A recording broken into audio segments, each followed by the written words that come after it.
Hi, I'm Dr. Kelamis, board certified plastic and reconstructive surgeon. Today, I'm going to be talking about liposculpting. So to start with liposuction, there really are quite a few terms that are thrown out with respect to the types of liposuction that you have. You have power-assisted liposuction, you have vaser liposuction, you have liposuction where you're using an ultrasonic wave to kind of heat up the tip of the liposuction cannula to help melt or break up the fat. Some people have used laser. You have traditional liposuction where it is strictly 100% manual. It's a stainless steel liposuction cannula that's inserted through the skin, and there's no other mechanical or electrical assistance with anything. People have tried to use heated cannulas using ultrasound laser throughout the years, and there's nothing wrong with those procedures. There are some wrong ways to use heated liposuction cannulas. If someone is having just liposuction, they're not having a large incision with a lot of dissection, such as what they would have with a tummy tuck. If you're not having a tummy tuck, you're just having liposuction to the abdomen, you can use those heated liposuction systems, ultrasound, laser. The best results I've seen by far have been with the traditional or power systems. If someone has vaser liposuction or liposuction where they're using a heated cannula, make sure your surgeon gets everything exactly where it needs to be. Because if you've used a heated liposuction system and they do not remove enough fat to that area, good luck getting that fat removed. That heated system creates enough scar tissue within the fat that if you go back and you try to remove additional fat, you probably won't be able to. So if you're going to have vaser or any other heated liposuction technique performed on you, discuss that with your surgeon. I think that if a surgeon needs to use a certain type of a system to get the result that they want to get, they're probably not the best surgeon to be seen. With liposuction, people think it's a small incision, it's going to be an easy procedure, quick recovery. If you have liposuction to anything bigger than about that big of a size, like an egg, you are gonna feel like you were hit by a truck.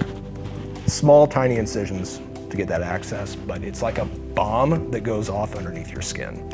You're passing a liposuction cannula hundreds, if not thousands of times underneath the skin to remove fat in a controlled manner, but it hurts, and there's no way getting around that. So do not expect to get liposuction and to be back to doing your full activities the next day. It's not reasonable. And it's the surgeon's job to explain that.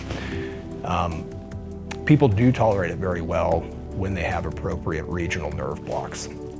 So that's one thing that I do use in virtually all patients. That nerve block will last anywhere from 3 to 5 days. And by the time it wears off, their pain really would be decreasing significantly, so it should be an easier recovery. When we perform liposuction, you really need to use multiple incisions. So I'm going to use the abdomen, for example. If someone's having liposuction to their abdomen, maybe their flanks, you don't just want to use one incision in the center.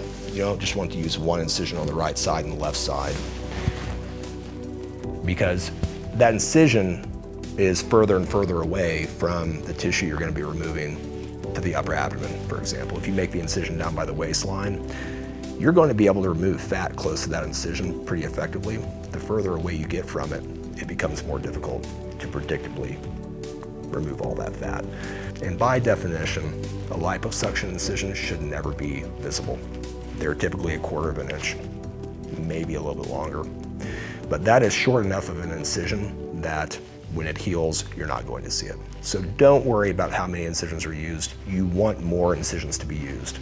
Typically one in the central abdomen, one in the lateral aspect of the flanks, and then typically one along the lower chest or breast crease.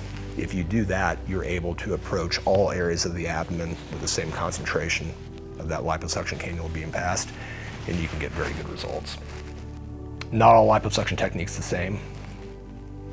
Once the patient's asleep, we'll inject a lot of numbing medicine, and it's very dilute. It's essentially IV saline with a bunch of numbing medicine and epinephrine mixed in with it. We inject that all throughout the subcutaneous fat. We'll use a smaller liposuction cannula to separate the fat layer that we're wanting to remove.